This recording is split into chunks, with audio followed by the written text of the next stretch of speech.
रात के ठीक 12:17 हुए थे। बाहर तेज बारिश हो रही थी और आसमान में गूंजती बिजली की कड़कड़ाहट पूरे माहौल को और डरावना बना रही थी। रोहित अपने छोटे से फ्लैट में अकेला बैठा मोबाइल पर वीडियो देख रहा था। तभी उसके फोन की घंटी बजी। स्क्रीन पर जो नाम चमका, उसे देखकर उसके हाथ कांपने लगे। कॉल करने वाले का नाम था अमित, रोहित का सबसे अच्छा दोस्त अमित, जिसकी मौत ठीक 1 साल पहले एक भयानक सड़क दुर्घटना में हो चुकी थी। रोहित ने घबराकर फोन को देखा और सोचा कि शायद कोई मजाक कर रहा है। उसने कॉल काट दी, लेकिन कुछ ही सेकंड बाद फिर वही कॉल आई। इस बार उसके दिल की धड़कनें इतनी तेज हो गई कि उसे अपनी सांसों की आवाज सुनाई देने लगी। डर और जिज्ञासा के बीच उसने कांपते हाथों से कॉल रिसीव कर ली। दूसरी तरफ कुछ पल तक सिर्फ अजीब सी खामोशी थी। फिर धीमी और टूटी हुई आवाज सुनाई दी, रोहित, मैं अमित बोल रहा हूँ। यह आवाज बिल्कुल अमित जैसी थी, लेकिन उसमें कुछ ऐसा था जो इंसानी नहीं लग रहा था। ऐसा लग रहा था जैसे कोई बहुत गहरे कुएं से बोल रहा हो। रोहित के शरीर में सिहरन दौड़ गई। उसने हकलाते हुए कहा, ये कौन है? दूसरी तरफ से हल्की हंसी सुनाई दी, जो धीरे धीरे भयावह होती चली गई। फिर आवाज आई, तुम मुझे भूल गए रोहित। लेकिन मैं तुम्हें नहीं भूला। रोहित ने तुरंत कॉल काट दी। उसका पूरा शरीर पसीने से भीग चुका था। उसने खुद को समझाया कि यह किसी का घटिया मजाक है, लेकिन तभी उसके फोन पर एक मैसेज आया।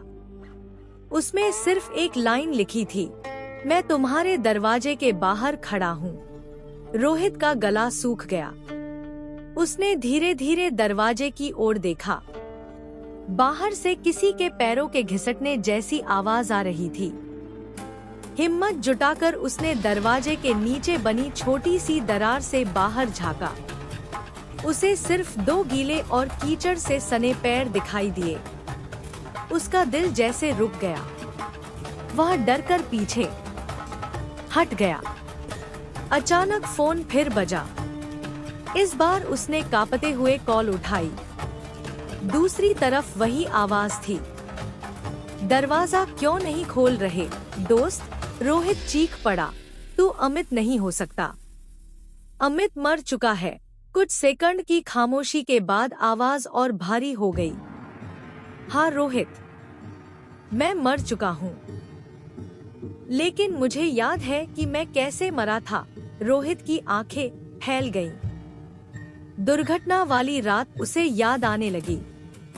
उस रात अमित और रोहित साथ थी। पुलिस को लगा कि यह एक हादसा था, लेकिन सच्चाई सिर्फ रोहित जानता था। उसने कभी किसी को नहीं बताया कि दुर्घटना के पीछे उसका हाथ था। फोन से आती आवाज अब फुसफुसा रही थी, मैं उस खाई में घंटों जिंदा था, मदद के लिए चिल्लाता रहा, लेकिन तुम भाग गए थे। रोहित के चेहरे का रंग उड़ गया। तभी उसके फ्लैट की सारी लाइटें एक साथ बंद हो गईं। पूरा कमरा अंधेरे में डूब गया। सिर्फ फोन की स्क्रीन की हल्की रोशनी बची थी। फिर फोन के स्पीकर से अजीब अजीब आवाजें आने लगी, हड्डियों के टूटने की, किसी के दर्द से चीखने की और फिर अचानक एक भयानक हंसी की। रोहित ने फोन फेंक दिया, लेकिन फोन खुद ब खुद फर्श पर सरकने लगा। स्क्रीन पर लिखा था, पीछे देखो। रोहित की सांसें थम गईं। उसने धीरे धीरे पीछे मुड़कर देखा। कमरे के कोने में एक काली आकृति खड़ी थी। उसका चेहरा पूरी तरह कुचला हुआ था। आंखों की जगह सिर्फ गहरे काले गड्ढे थे और उसके शरीर से पानी और खून टपक रहा था। वह बिल्कुल अमित जैसा दिख रहा था। रोहित डर के मारे चीख उठा और दरवाजे की तरफ भागा, लेकिन दरवाजा खुल ही नहीं रहा था। उसने पूरी ताकत लगा दी, फिर भी दरवाजा जैसे किसी अदृश्य शक्ति ने पकड़ रखा था। तभी उसके पीछे से कदमों की आवाज आने लगी। ठक ठक ठक। हर कदम के साथ वह आवाज और करीब आती जा रही थी। रोहित रोते हुए माफी मांगने लगा। मुझे माफ कर दो अमित, मुझसे गलती हो गई थी। लेकिन जवाब में सिर्फ एक ठंडी हंसी सुनाई दी। अगले ही पल उसके कंधे पर किसी बर्फ जैसे ठंडे हाथ का स्पर्श हुआ। रोहित ने कांपते हुए पीछे देखा। अमित का भयावह चेहरा उसके बिल्कुल सामने था।